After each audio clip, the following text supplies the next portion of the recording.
Hey gamers, what's up? Muzz here once again with a video for you. Today I wanted to talk about classic consoles and what I think of them. So the classic console is not a new idea, it's nothing original, it's been going on for a really long time. It's just kind of an old idea in new packaging. The original NES Classic Edition wasn't the first. If you look back in time, you'd see like the Jack's plug-and-play consoles were really popular for a little bit. And along with many others, Jack's did the Namco plug-and-plays and some Atari plug-and-plays. A lot of these plug-and-play consoles that had multiple games built into them. There have also been a ton of Atari flashback consoles and Genesis consoles with built-in games for ages as well. And if you really want to go crazy and you really want to consider it, you go way back in time to the late 70s, early 80s. All of those Pong consoles were basically a plug-and-play system, right? You plugged it in your TV, it had one game on it, and that was it. So this isn't a new idea. There's nothing completely original about it. It's been going on for a while, but I think the first one to really bring it out for people to see and the systems that people wanted that were plug-and-plays was Namco in the early 2000s. Now that said, as a store owner, what's my opinion of these? I mean, if people are buying NES Classic Editions and Super Nintendo Classics, they aren't really buying old games. They're just buying this one system. And I mean, I take them in trade. If someone trades or sells one, whatever, I'll throw it on the shelf and resell it. I have actually a whole little selection of plug-and-plays right now. But I don't really think it's the same market. There is a certain person who's into the nostalgia of just the old game consoles, but they don't want to collect. And for that person, I think the plug-and-play is the perfect alternative. And one good thing about this is that when these people take these consoles home, they share them maybe with their kids, their family, and the kids look at it and they get to play an NES for the first time. Maybe not an original NES, maybe not original cartridges, but they're getting a video game history lesson as they play.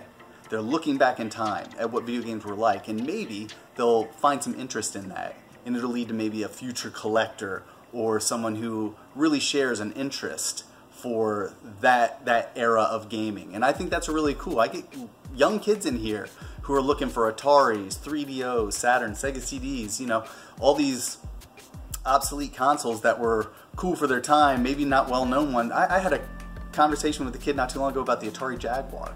And I mean, it was well before his time. So I really think it's cool that there's this niche for these younger kids who want to get into gaming and want to get into retro gaming, classic collecting and all that.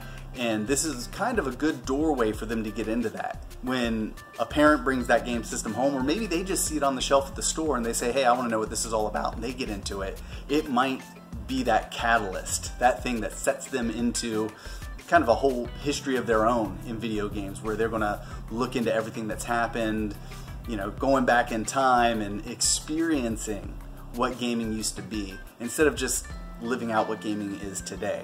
Because there's a lot in between there that is important to know, I think, for any gamer.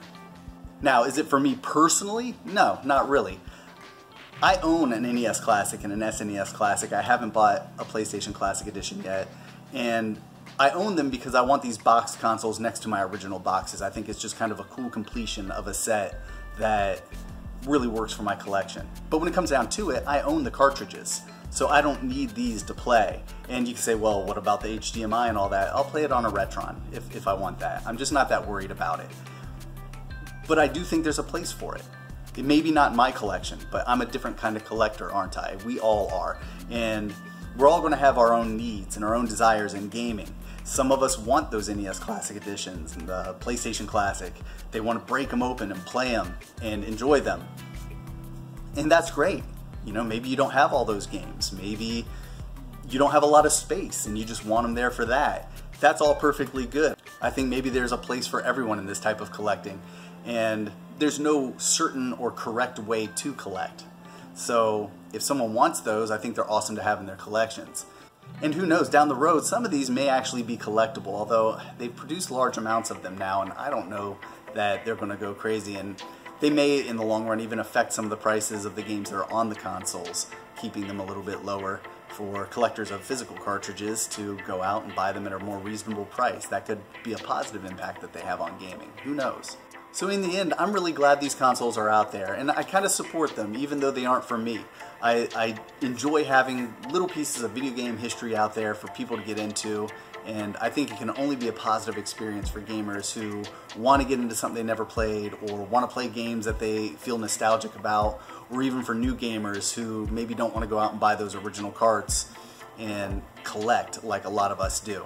And I hope this trend continues. I hope more of them come out.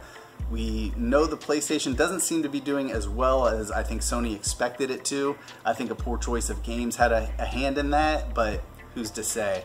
If maybe they do another one with a different selection of games, dual analog controllers, it'll perform better, but there's really no saying for sure. But maybe a Dreamcast, maybe an N64, maybe something will come out in the future. I don't know if that's in the cards or not, but if it is, I think it could only be good for gaming. And that's it for now. So hey, thanks so much for watching. I really do appreciate it. Please subscribe if you haven't already. Hit that bell icon for future updates, and follow me on Twitter at L1Games. I'm going to get back to work, and I will see you all soon. Thanks for watching.